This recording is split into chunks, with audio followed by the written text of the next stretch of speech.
Hi friends, आप सभी लोगों का मेरे यूट्यूब चैनल पे स्वागत है। आज हम एयर लेयरिंग देखने जा रहे हैं।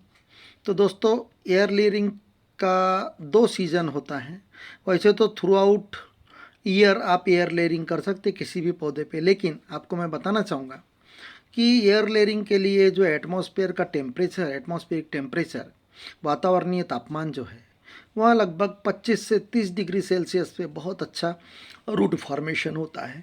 और दूसरी चीज़ उसके लिए प्लस पॉइंट ये है कि अगर से वातावरण में अगर ह्यूमिडिटी रही, आर्द्रता जिसे कहते हैं, पानी का परसेंटेज, वाफ का परसेंटेज जो कहते हैं, वह अगर से ह्यूमिडिटी अच्छी रही समझो, तो जड़ें फूटने में बहुत सहायक होती है, बहुत जल्दी फूटती है। तो इसके लिए ये सभी चीज़ें कौन से मौसम में आपको प्राप्त हो सकती है, तो आपको बताना चाहूँगा। यहाँ सभी चीज़ें रेनी सीजन में, जिसे वर्षा ऋतु कहते हैं, यह बेस्ट मौसम होता है जिसमें आपको कोई भी प्रकार की तकलीफ नहीं होती। तो एयर लेयरिंग का जो पौधा होता है वहाँ जल्दी फलता है, क्योंकि हम जब एयर लेयरिंग करते हैं तो एयर लेयरिंग के लिए ऐसा पौधा सिलेक्ट करते हैं, पौधे की ब्रांच जो फ्रूटिंग करने वाली हो। जहाँ तक ऐसी फ्रूट लास्ट ईयर फ्रूटिंग वाली ब्रांच हम सिलेक्ट करते हैं, या तो मैच्योर प्लांट की कोई भी स्टिक हम सिलेक्ट करते हैं।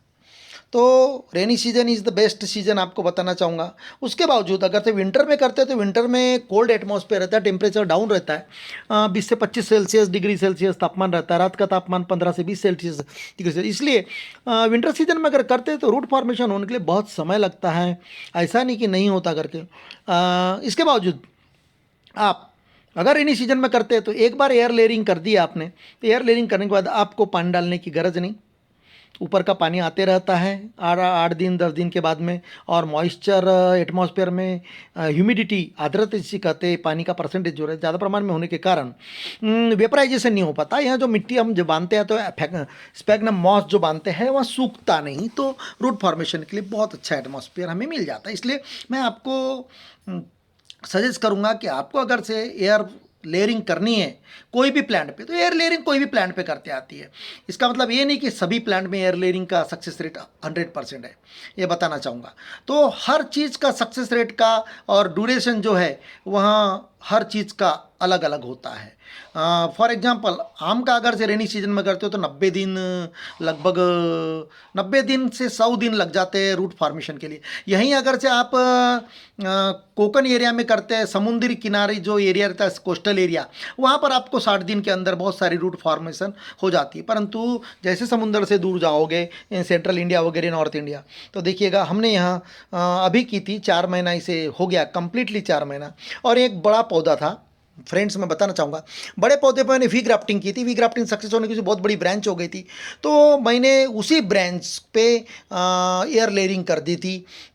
और देखिएगा अब यहाँ इस ब्रांच पे एयर लेयरिंग थी, यहाँ से, हाँ यहाँ से देखिए जहाँ हाथ लगाया मैंने वहाँ से।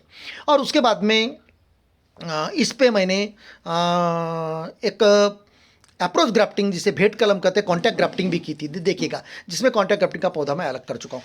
लेकिन कॉन्टैक्ट ग्राफ्टिंग के बाद में मैंने और सोचा कि भाई जो ब्रांच बच गई उसका क्या किया जाए, तो उस पर मैंने एयर लेयरिंग कर दी थी। तो दोस्तों, एयर लेयरिंग हर पौधे का रूट फॉर्मेशन का प्रोसेस अलग अलग है।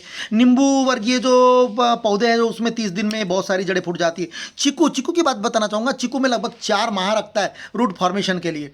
और आपको मैं सजेस्ट करूंगा, rainy season is the best season, ख्याल में रखिएगा। रूट्स बाहर से दिख जाती है आपको, पॉलीथीन लेने का ट्रांसपेरेंट, और उसमें कंपोस्ट वगैरह। तो इसके मेरे वीडियो प्लेलिस्ट में आप जाइए, आपको सभी प्रकार की इन्फॉर्मेशन एयर लेयरिंग की बहुत सारी वीडियोज़ है, वहाँ देख सकते हैं। तो चलो आज हम ये चलते हैं कि भाई इस मौसम में भी हम एयर लेयरिंग कर सकते हैं, बशर्ते आपको 3-3 दिन के बाद में आपको पानी, एक छेद होल छोड़ के आपको उसमें डालना है, या तो फिर सलाइन टाइप का आपको कोई सिस्टम करना है जहाँ से कम से कम वहाँ पर हर दिन 2-2 4-4 बूंदे पानी कंटिन्यू जाए। और नहीं तो फिर आपको हर 2-2 3-3 दिन के बाद में वहाँ पर पानी छोड़ना पड़ेगा। तो दोस्तों, फरवरी मार्च अभी तो है ये, फरवरी यानी अभी मार्च में अभी अगर करते हैं तो मार्च अप्रैल मई में भी आपको यहाँ सक्सेस रेट मिलता है एयर लेयरिंग का, अपना एयर लेयरिंग का। लेकिन दोस्तों, इसकी एक खासियत है एयर लेयरिंग की, समर में करने से ये प्रॉब्लम आती है कि आपको हर दिन आपको उसमें पानी छोड़ना है 2-2 3-3 दिन के बाद में। और जब आपको वहाँ से पूरी तरीके से रूट फॉर्म हो जाती है तो आपको बाहर से ही नज़र आती है, पॉलीथीन ट्रांसपेरेंट होने के कारण रूट्स बाहर निकलती है जब सॉइल के, तो आपको बाहर से ही वहाँ नज़र आती है। तब आप उसे डिटैच कर सकते हैं, मेन ब्रांच से आप उसको डिटैच कर दीजिएगा। और सबसे पहली चीज़ ये बताना चाहूँगा, अगर से आप देखिएगा, अभी इसको देखिएगा यहाँ रूट्स,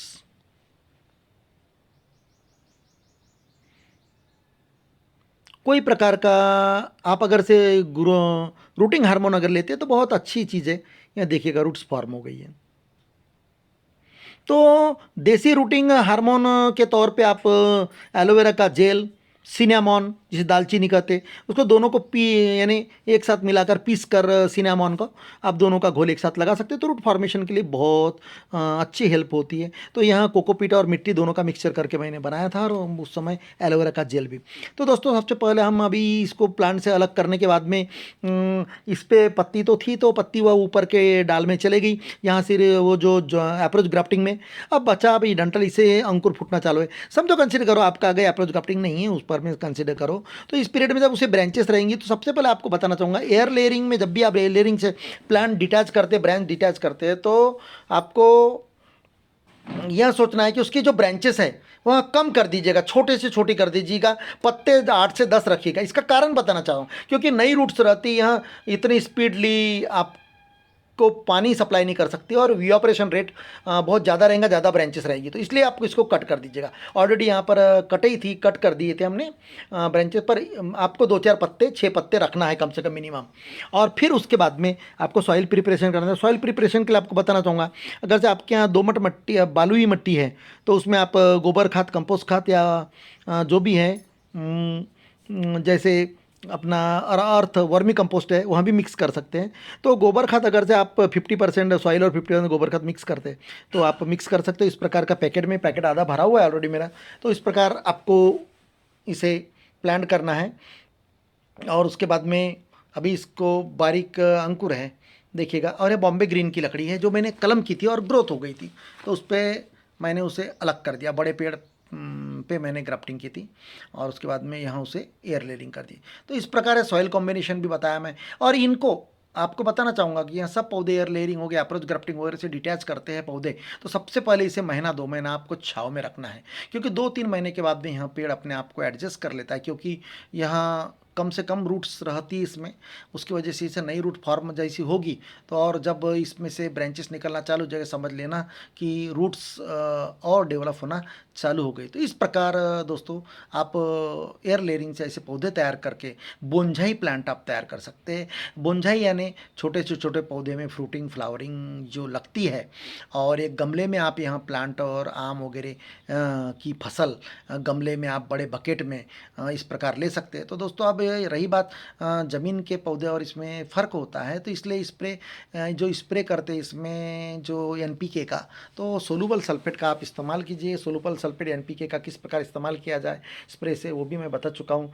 तो वाटर पर्कुलेशन होना ज़रूरी है। तो आप गमले वगैरह में पेड़ लगाते हैं तो वो किस प्रकार गमले भरे जाए, यहाँ भी मेरे वीडियोज़ में मैं बता चुका हूँ, इसके पहले मेरे वीडियो प्लेलिस्ट में जाकर आप देख सकते हैं। तो दोस्तों इस प्रकार आप कोई भी पौधे का एयर लेयरिंग कर, कोई भी क्वालिटी के पौधे का एयर लेयरिंग करके जल्दी से जल्दी फ्रूट ले से। थैंक